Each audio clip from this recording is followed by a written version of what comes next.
Understanding theta decay will help us understand why we make some of the choices we do in terms of rolling and adjusting our positions. If we take a look at this chart, we can see that there are three lines. One is at the money, and that's the dashed red line. In the money, which is the dotted grayish line, and out of the money, which is the dashed dot greenish line.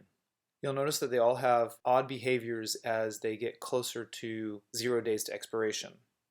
And the reason for that really has to do with the fact that their inherent value changes as time passes.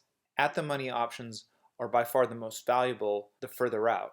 And in the money options also have a degree of value into them further out in time. However, out of the money options don't really have a lot of extrinsic value in them, and that is because they are less likely to go in the money anytime soon. Let's look at it this way. Deep out of the money options have very little extrinsic in them, so as expiry approaches, theta decay becomes less sensitive and thus the theta value also decreases. The further out in time an out of the money option is, the more likely it is to end up in the money. But as expiry approaches, the likelihood of being in the money diminishes greatly, so theta decreases, having an impact on the out of the money options.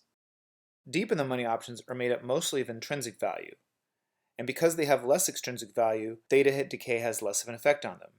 As with out of the money, the likelihood of an in the money option ending up out of the money is unlikely as expiry approaches, and that's another reason that the theta suddenly shifts as an in the money approaches zero expiration. With near the money and at the money options, we have the greatest extrinsic value associated with them, especially as we approach expiry, thus the greater the effect that theta has on them. The further out an at the money option is in time, the more it retains its extrinsic value and the less impact theta has on decaying the value of the option.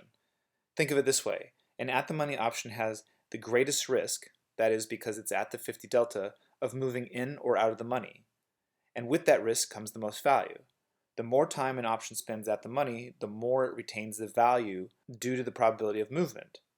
As an option approaches expiry, the probability of a near the money option ending up out or in the money dramatically increases, thus increasing the extrinsic value of the option along with it, the theta decay, and until the last moment when all values, regardless of moneyness, decays to zero.